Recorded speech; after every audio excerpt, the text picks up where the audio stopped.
Hey guys, tonight we're stepping into a muddy medieval village where the air smells of damp hay and the distant clang of a blacksmith's hammer echoes.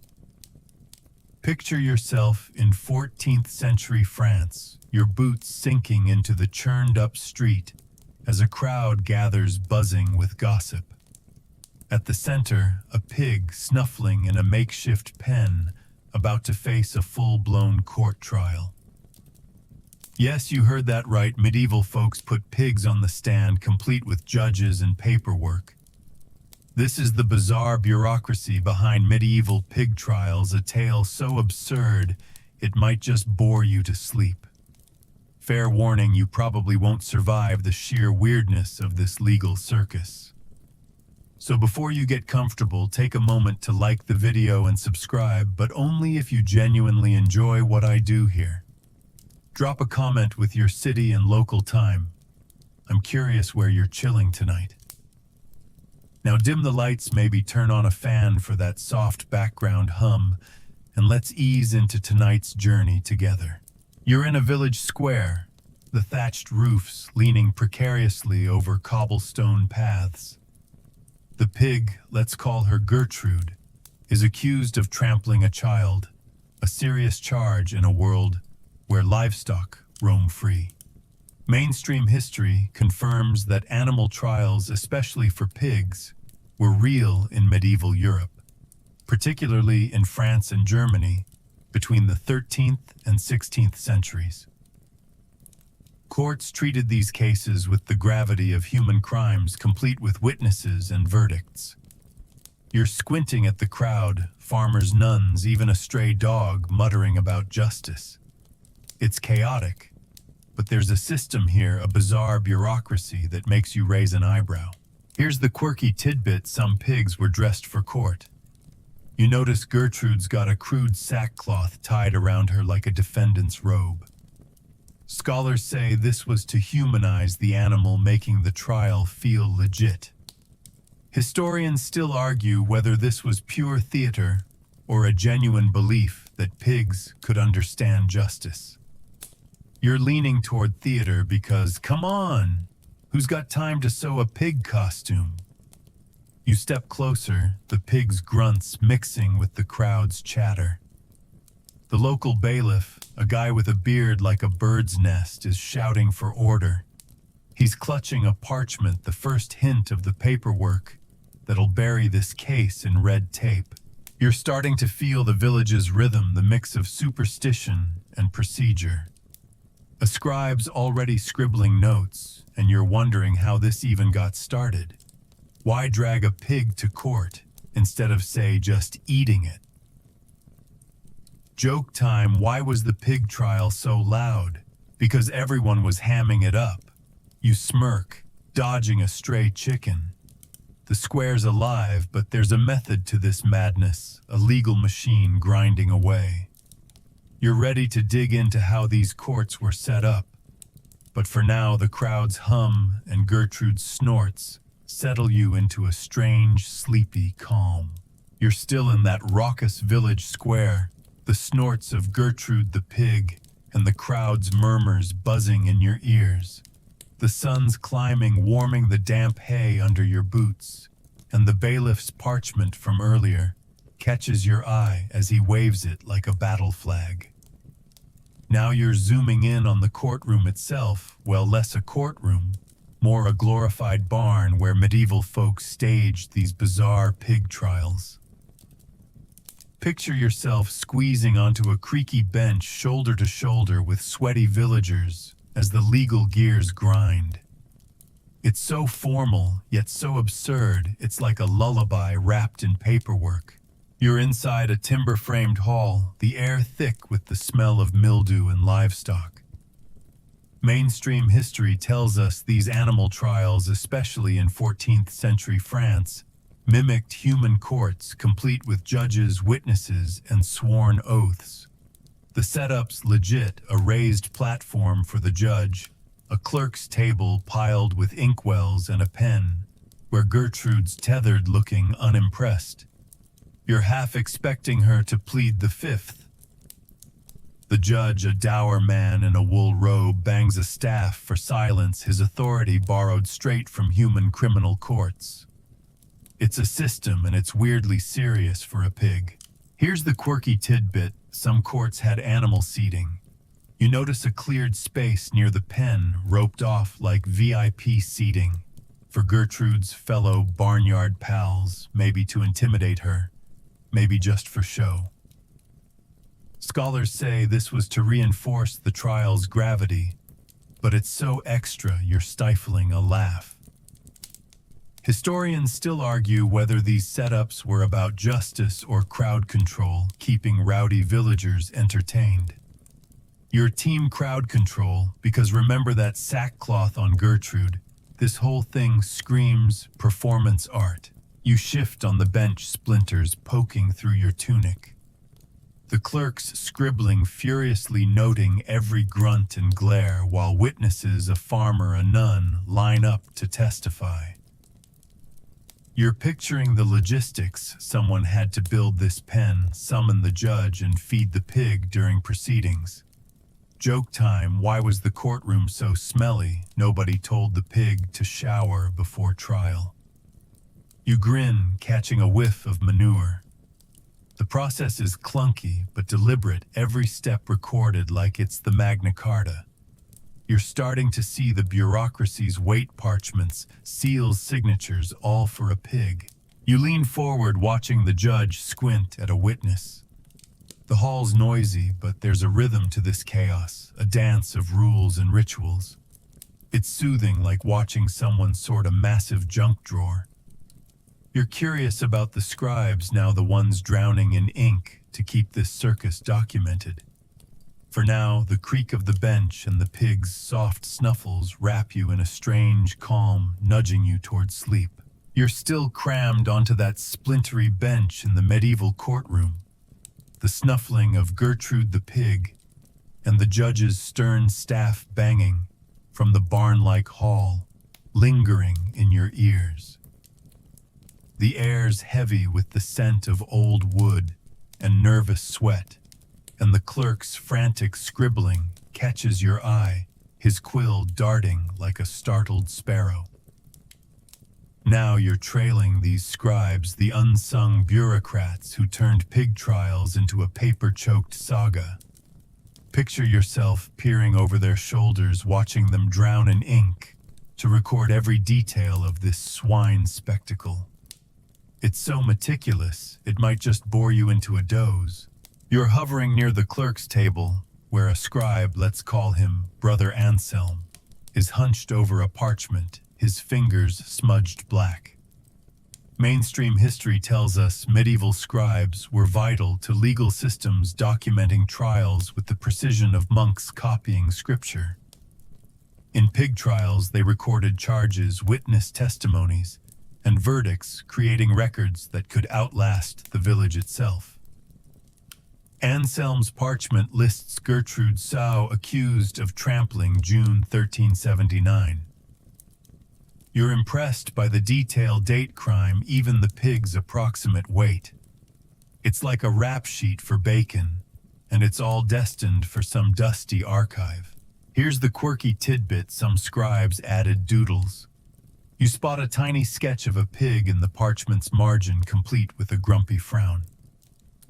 Scholars think these were stress relievers or secret jabs at the absurdity of their job. Historians still argue whether such doodles were common or just the work of bored rebels like Anselm. Your team rebels because remember that sackcloth costume on Gertrude? This whole trial's already a circus, so why not doodle a bit of sass? You lean closer, catching the scratch of quill on parchment. Anselm's noting a witness's claim that Gertrude grunted defiantly during the crime. You're picturing him stifling a yawn, wondering why he didn't become a baker instead.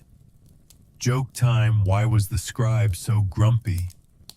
He was tired of hogging all the paperwork. You smirk, dodging a stray ink blot.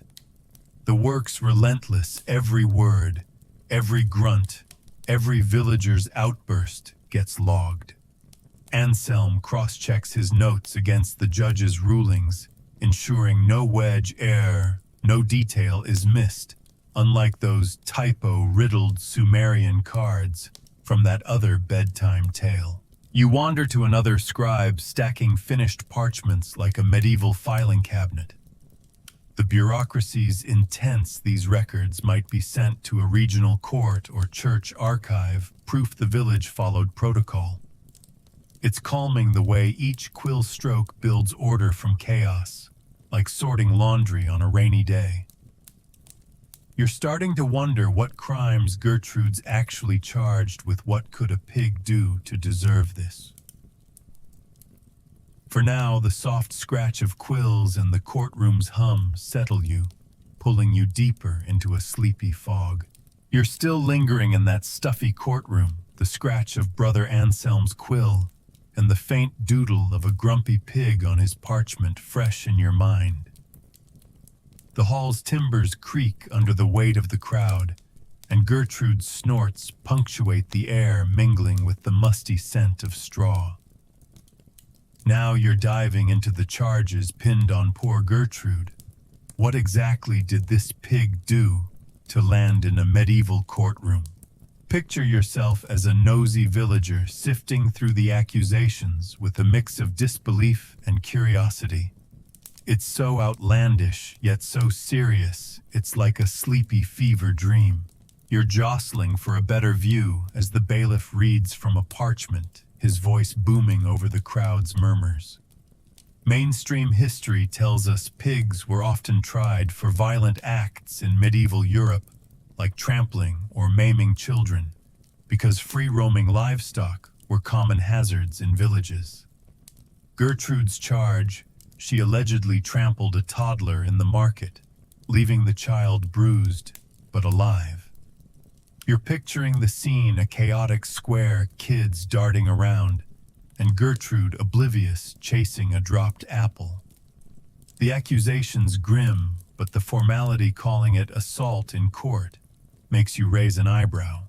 Here's the quirky tidbit: some pigs were charged with conspiracy.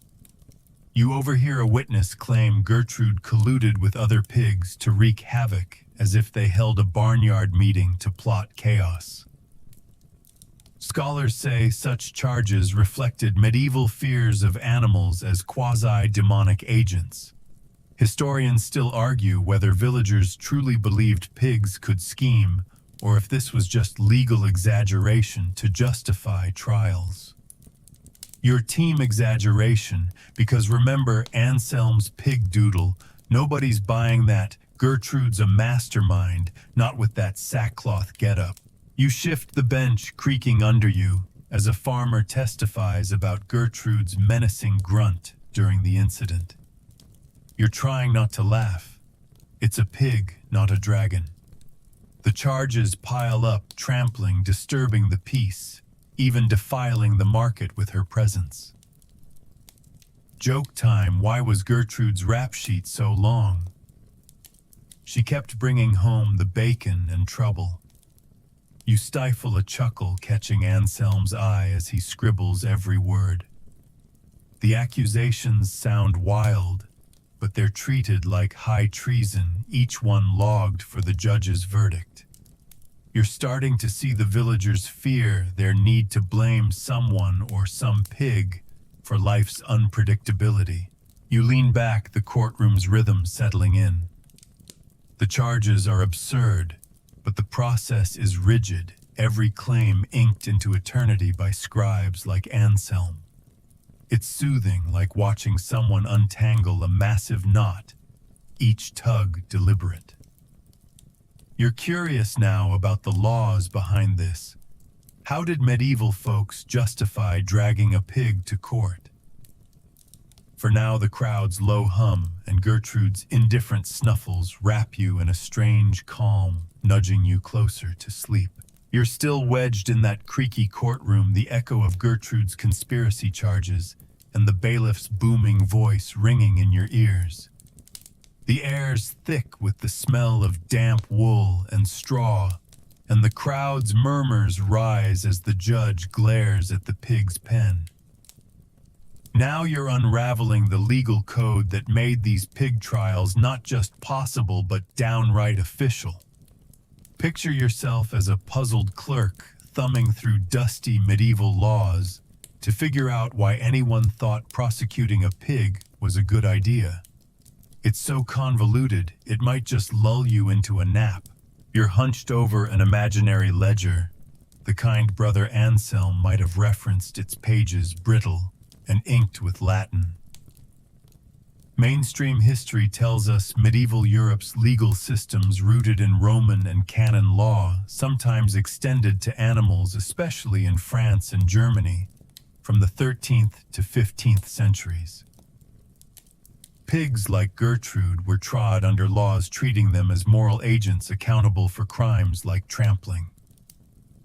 The logic: if a pig caused harm, it violated the community's order and justice demanded a response.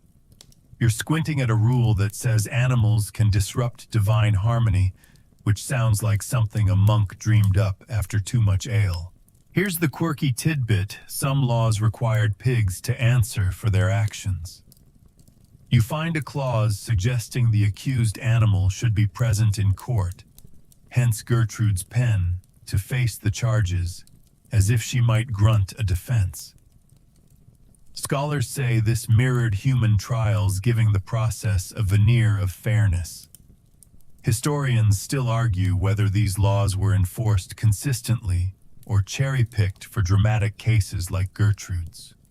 Your team cherry-picked because remember that doodled pig in Anselm's notes? This whole setup feels like it's half for show, like that sackcloth costume. You flip another mental page, your fingers brushing imaginary parchment. The laws are dense. Pigs could be tried in secular courts for public harm, or ecclesiastical ones for sinful acts like defiling sacred ground. You're picturing a lawyer arguing whether Gertrude's trampling was a crime or a blasphemy. Joke time. Why did the pig trial drag on? The lawyers kept hogging the spotlight. You smirk, catching a whiff of the courtroom's manure-tinged air. The code's rigid, demanding witnesses, evidence, and verdicts, all recorded by scribes like Anselm. It's a machine grinding out justice for humans and hogs alike. You lean back, the ledger's weight sinking in. These laws weren't just quirky, they shaped village life, turning chaos into order, even if that chaos was a pig chasing an apple. The process is soothing, like organizing a messy desk, each rule a drawer slid shut. You're wondering now how priests fit in. Were they the masterminds behind this divine justice angle?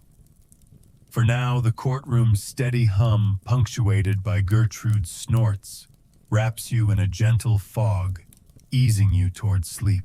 You're still in that stuffy courtroom, the weight of those medieval legal codes treating pigs like moral delinquents still swirling in your mind. The creak of the timber hall and the faint whiff of manure linger, while Gertrude's indifferent snuffles cut through the crowd's whispers. Now you're turning to the priests, the holy heavyweights, who injected divine drama into these pig trials. Picture yourself as a nervous altar boy watching robed clerics steer the courtroom toward godly justice. It's so solemn yet so over the top, it's like a sermon designed to snooze you. You're edging closer to the judge's platform, where a priest in a stiff cassock stands clutching a cross like a courtroom prop. Mainstream history tells us priests played a big role in medieval animal trials, especially in ecclesiastical courts, where pigs like Gertrude were judged for sins against divine order. The church saw animals as part of God's creation, capable of disrupting his plans, say, by trampling a child, as Gertrude allegedly did. The priests droning about cosmic harmony, claiming her crime angered the heavens. You're half expecting him to exorcise the pig right there. Here's the quirky tidbit: some priests performed animal blessings before trials. You overhear whispers that Gertrude was sprinkled with holy water to cleanse her for judgment, like a baptism for bacon. Scholars say this was to frame the trial as a sacred ritual, not just a legal one. Historians still argue whether these blessings were standard or reserved for high-profile cases to appease angry villagers.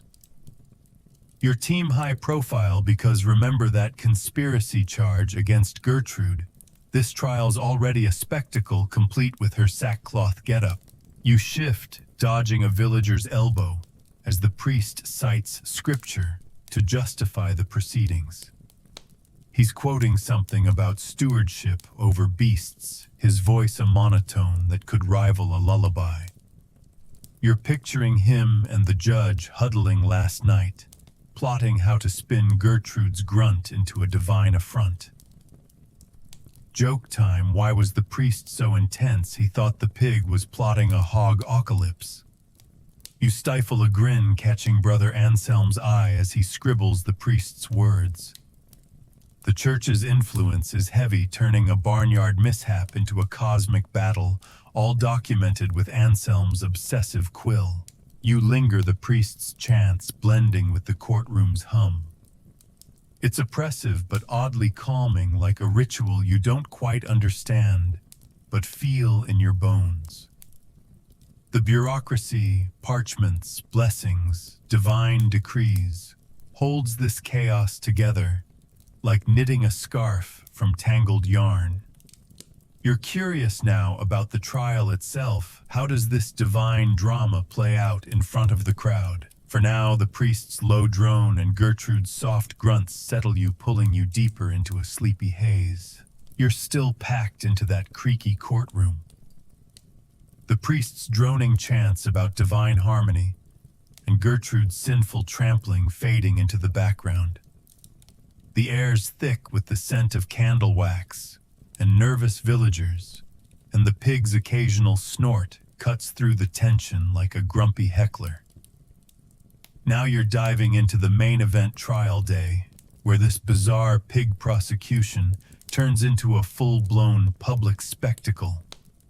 Picture yourself elbowing through the crowd, craning for a view of Gertrude in her pen as the village erupts in chaos. It's so loud and theatrical, it might just tire you into a nap. You're jostling in the hall, the timber walls vibrating with shouts and laughter. Mainstream history tells us animal trials in medieval Europe, especially in 14th century France, were public affairs drawing crowds like a modern-day reality show. Today, Gertrude's the star, her sackcloth robe sagging as she chews on straw.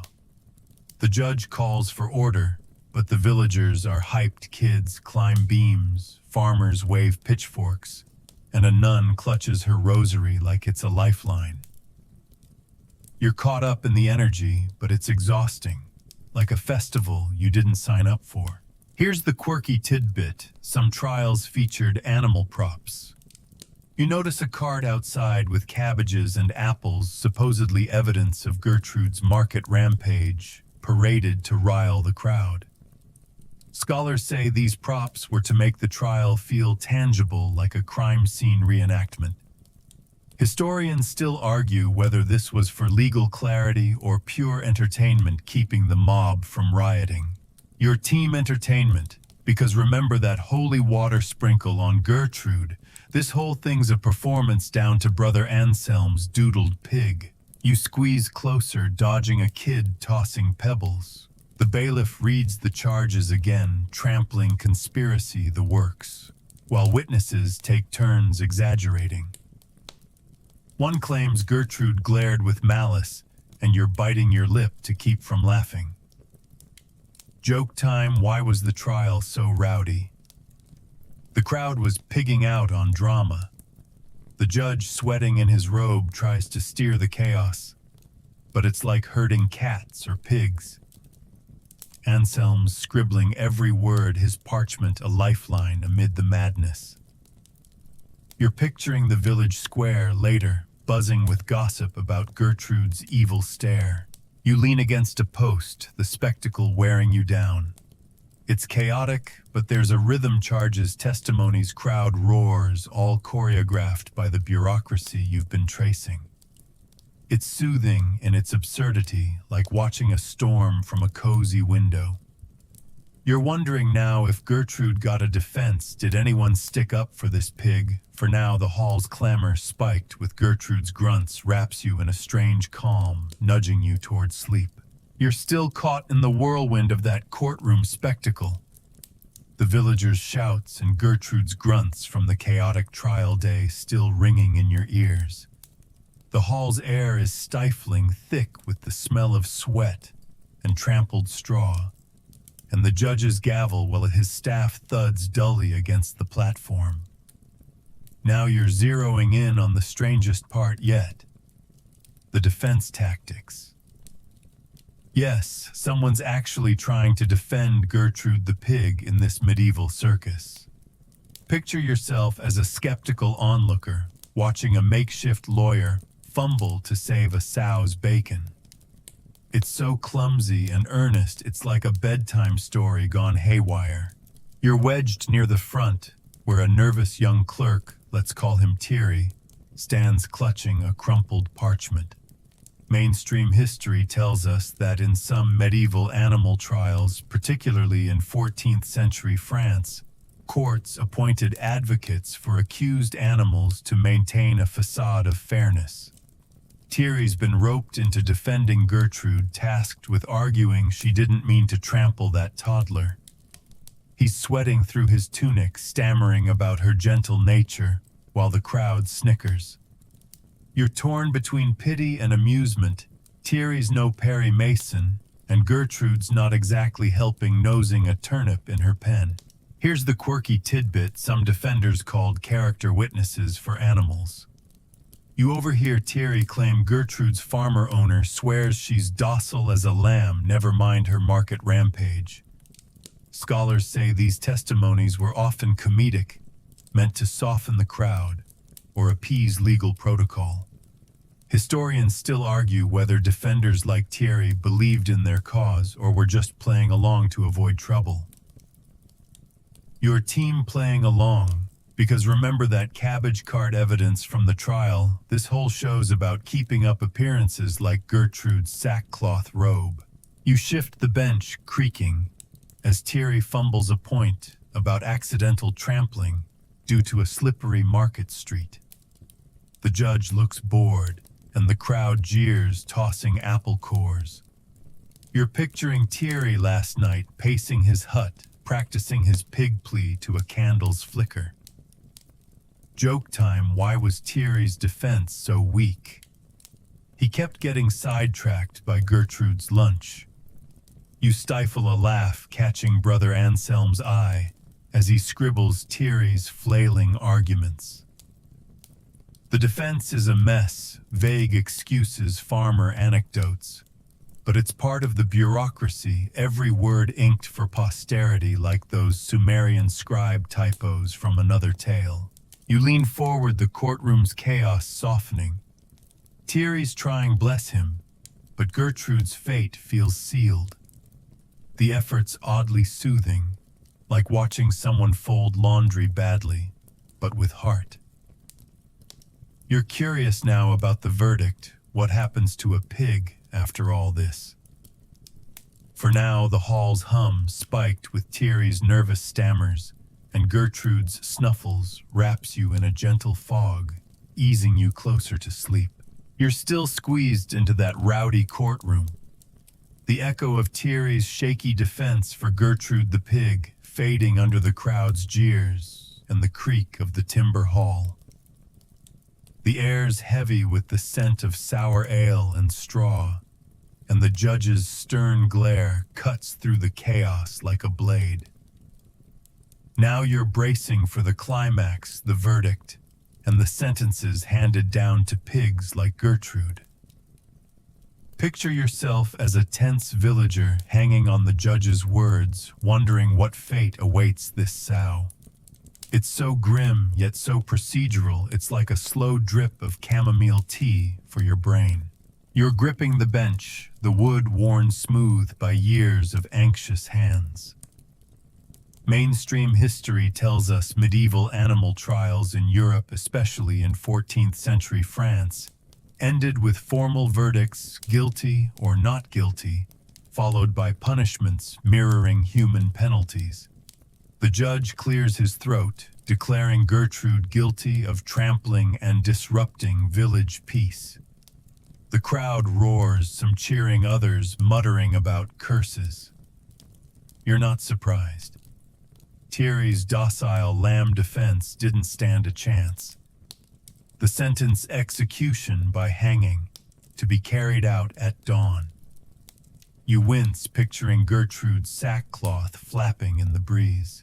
Here's the quirky tidbit some pigs got last meals. You overhear a bailiff grumble about feeding Gertrude a bucket of slop before her sentence, a bizarre nod to human execution customs. Scholars say this was to maintain trial legitimacy, treating the pig like a proper defendant. Historians still argue whether these gestures were symbolic or just villagers hedging bets against divine wrath. Your team symbolic because remember that holy water blessing from the priests, this trial's drowning in ritual, like that doodled pig in Brother Anselm's notes. You shift, catching a whiff of the courtroom's manure-tinged air. The judge details the execution, a gallows in the square with villagers as witnesses. Other sentences could have been banishment pigs driven out with bells tied to them, or fines for the owner. But Gertrude's crime was too public. You're imagining the logistics someone's got to build the scaffold, feed the pig, and keep the crowd from rioting. Joke time, why was Gertrude's sentence so harsh? She couldn't squeal her way out of trouble. You smirk, dodging a stray elbow. Anselm's scribbling the verdict, his parchment now a death certificate, part of the bureaucracy's relentless churn. You lean back, the weight of the verdict sinking in. It's brutal, but the process charge's defense sentence is orderly, like a grim checklist. The rhythms soothing, each step inked and sealed, calming the village's fear. You're wondering now about the records. How did all this paperwork survive? For now, the courtroom's fading clamor, spiked with Gertrude's soft grunts, wraps you in a strange hush, nudging you toward sleep. You're still in the fading din of that courtroom, the judge's grim verdict, Gertrude's guilty, sentenced to hang, lingering like a heavy fog. The hall's air is stale, thick with the scent of straw and villagers' sweat, and the pig's soft snuffles seem almost defiant as the crowd disperses. Now you're turning to the paper trail, the bureaucratic records that immortalized these pig trials in ink and parchment. Picture yourself as a curious archivist rifling through dusty village ledgers to uncover the meticulous notes behind Gertrude's case. It's so dry and methodical, it's like a warm blanket for your sleepy mind. You're in a cramped clerk's room off the courtroom, where Brother Anselm's parchments are stacked like a medieval Jenga tower. Mainstream history tells us medieval Europe's legal systems, especially in 14th century France, produced detailed records for animal trials preserved in church or civic archives. These documents, charges, testimonies, verdicts, were written in Latin, sealed with wax, and stored for posterity. You're holding one now, its ink faded but legible. Gertrude Sow, convicted of trampling, sentenced 1379. It's a snapshot of absurdity, yet it's treated with the gravity of a royal decree, down to the precise date and witness names. Here's the quirky tidbit, some records included pig portraits. You spot a crude sketch on Anselm's parchment, not just his grumpy pig doodle from earlier, but a full-on profile of Gertrude, complete with her sackcloth. Scholars say these drawings helped identify the animal in case of disputes or appeals. Historians still argue whether they were practical or just clerks flexing their art skills. Your team art skills, because remember that last meal slop bucket. This trial's already a pageant, so why not add a pig sketch for flair? You run your fingers along the parchment's edge, the texture rough under your touch. The record's dense witness accounts, Thierry's flimsy defense, even the priest's rant about divine harmony, all inked with Anselm's obsessive care. You're picturing him working late, his candle sputtering, muttering about sore wrists. Joke time, why was Anselm's parchment so neat? He didn't want to hog the mistakes. You grin, catching a whiff of old ink. These records weren't just for show. They could be sent to regional courts or monasteries, proof the village followed protocol, like those Sumerian clay cards we wandered through in another tale. You stack the parchment, the pile, a testament to bureaucracy's grip. It's calming the way each line locks chaos into order, like sorting coins into neat piles. You're wondering now how far this pig trial craze spread. Did other towns copy this madness? For now, the clerk's room's quiet, the soft rustle of parchment, and the distant bleat of a goat outside lulling you deeper into a drowsy haze. You're easing out of that cramped clerk's room in the village, the rustle of Brother Anselm's pig portrait parchments, and the scent of old ink still clinging to your senses. The courtroom's chaos feels distant now, replaced by the muffled clatter of the village square cartwheels, creaking a goat bleating. Now you're tracking the spread of this pig trial mania, how Gertrude's bizarre courtroom drama wasn't a one-off, but part of a medieval trend across Europe. Picture yourself as a wandering scribe chasing rumors of swine trials from town to town. It's so widespread, yet so peculiar, it's like a sleepy road trip through history. You're trudging along a muddy track heading toward a town in Germany, maybe 1386. Mainstream history tells us animal trials, particularly for pigs, popped up across medieval Europe. France, Germany, Italy, even parts of the Low Countries, all went from the 13th to 16th centuries. Courts in places like Falaise or Basel mimicked Gertrude's trial, charging pigs with crimes like trampling or theft, complete with judges and records.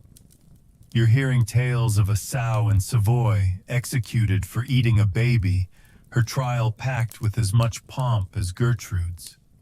It's like a viral trend, medieval style, spreading through trade routes and church networks. Here's the quirky tidbit: some towns held pig trial festivals.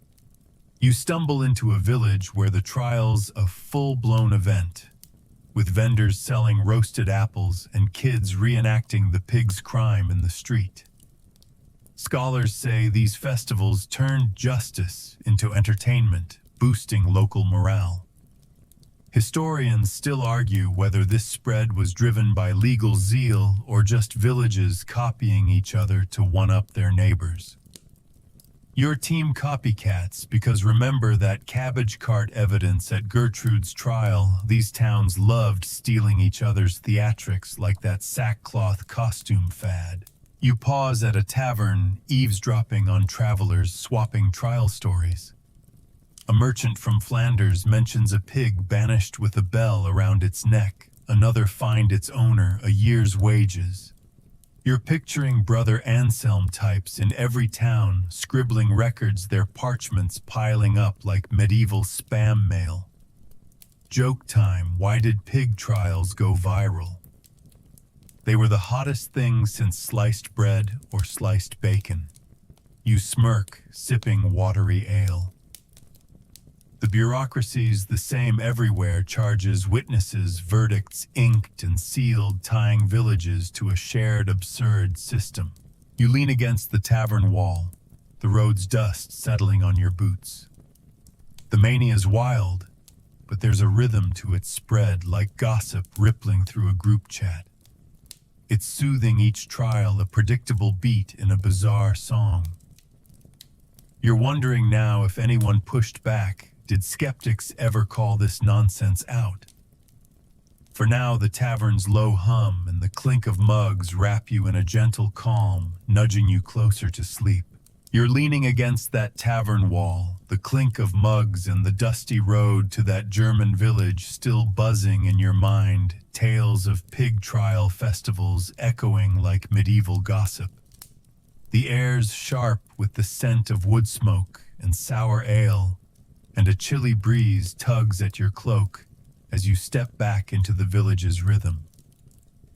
Now you're tuning into the skeptics, those brave or grumpy souls who dared question the absurdity of dragging pigs like Gertrude to court. Picture yourself as a nosy eavesdropper catching whispers of doubt amid the trial craze. It's so subtle yet so rebellious. It's like a quiet lullaby for your sleepy brain. You're slipping into a market square where a crowd's debating the latest pig trial, a sow accused of stealing bread set for trial next week.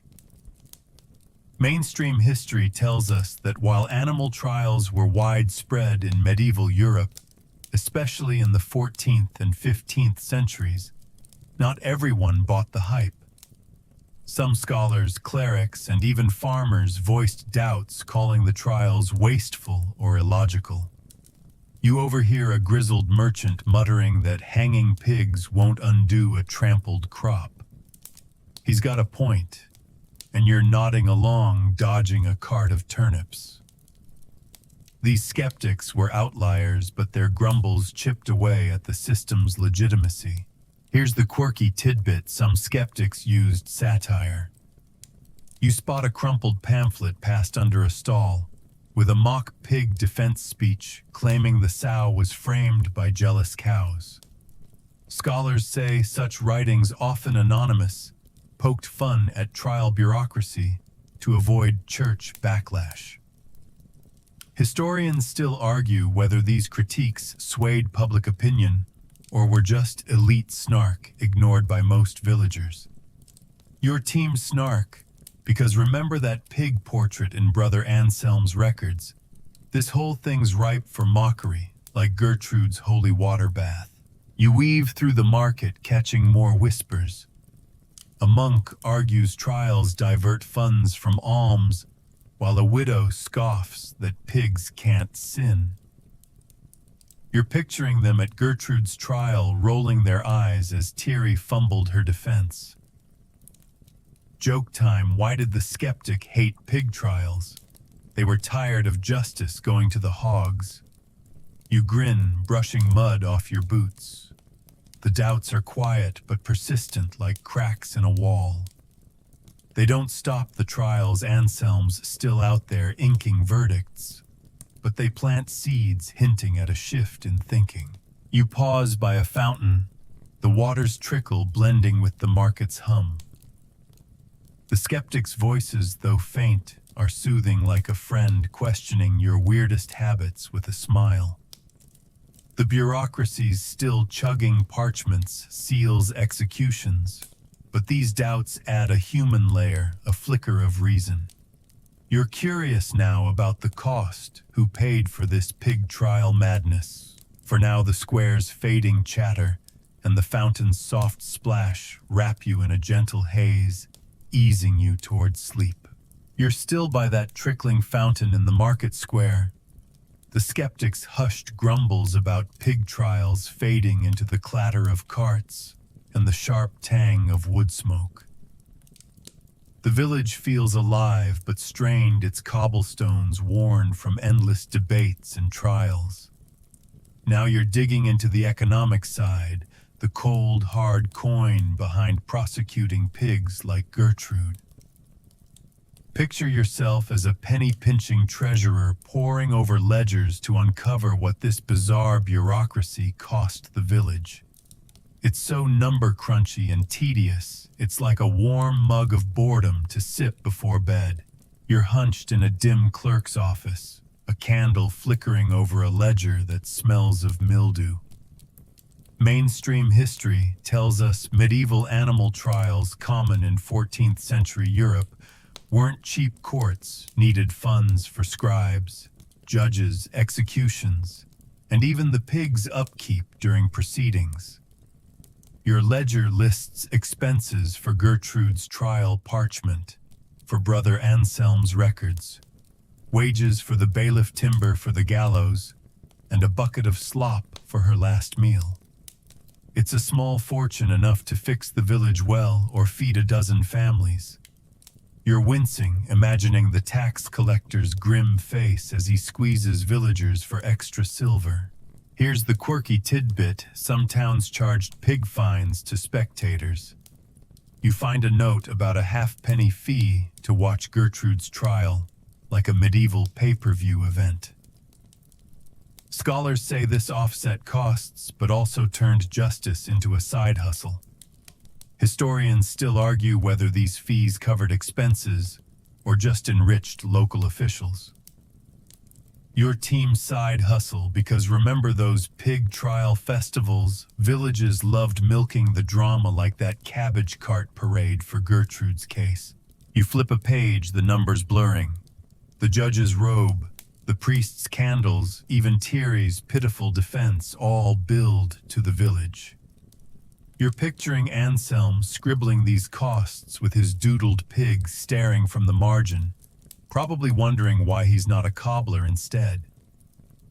Joke time: why was the pig trial so pricey? They kept billing for emotional distress to the turnips. You smirk, rubbing your eyes. The costs piled up fast, and when trials spread, as you saw in that German town, whole regions felt the pinch. Some villages skipped trials quietly, slaughtering rogue pigs to save coin. You lean back, the ledger's weight grounding you. It's a mess, but the accounting's meticulous, every penny tracked like a sacred relic. The process is soothing, like balancing a budget on a rainy day, each number a step toward order. You're wondering now why these trials faded. Did the costs finally break the system? For now, the office is quiet. The candles' soft flicker, and the ledger's rustle, lulling you deeper into a sleepy fog. You're easing out of that dim clerk's office. The ledger's tally of Gertrude's trial costs, parchment gallows, even that halfpenny spectator fee, still weighing on your mind like a bad receipt. The village outside hums with evening life, the air crisp with the scent of cooling earth and distant hearth fires. Now you're probing why these pig trials, once a medieval craze, fizzled out, leaving Gertrude's courtroom drama as a fading footnote. Picture yourself as a weary chronicler, sifting through the ashes of a bizarre tradition. It's so slow and bittersweet. It's like a gentle nudge toward dreamland. You're wandering the village outskirts, where the gallows from Gertrude's execution stand empty, creaking in the breeze. Mainstream history tells us animal trials, peaking in Europe from the 13th to 15th centuries, began declining by the late 16th century, replaced by more practical legal systems. Shifts in thinking, less superstition, more skepticism, plus economic strain, like those ledger costs you just saw, made pig trials seem outdated. You're picturing villagers tired of paying for pig gallows, choosing quiet slaughters instead. The church's grip also loosened, with fewer priests ranting about divine harmony, like the one who blessed Gertrude with holy water. Here's the quirky tidbit: some towns held mock trials as the practice waned. You hear of a village staging a fake pig trial for laughs, complete with a straw-stuffed sow and drunken judges. Scholars say these parodies marked the tradition's death knell, turning justice into jest. Historians still argue whether the decline came from rational enlightenment or just exhaustion with the bureaucracy. Your team exhaustion, because remember that pig portrait in Brother Anselm's records? The effort to ink every grunt and verdict was a marathon nobody wanted to keep running. You pause by a crumbling wall, the village quieter now, its trial mania a ghost. You're imagining skeptics like that merchant in the market square, their grumbles growing louder, or treasurers wincing at ledgers. Joke time, why did pig trials end? The pigs finally lawyered up and won. You smile, brushing moss off the wall. The shift was slow. Some towns clung to trials longer, like holdouts using flip phones. But by the 1600s, pigs were livestock again, not defendants. The bureaucracy, Anselm's parchments, Thierry's defenses faded into archives, relics of a weirder time. You sit the stars peeking through clouds. The decline's sad but calming, like watching a festival pack up its lanterns dimming. The trial's end feels inevitable, a system buckling under its own weight. You're wondering now how their legacy lingers. Do modern courts owe anything to this madness? For now, the village's hush, broken by a distant owl, wraps you in a soft cocoon, pulling you closer to sleep. You're still perched on that crumbling wall at the village's edge. The creak of Gertrude's abandoned gallows, and the quiet of a world moving past pig trials settling over you like dust.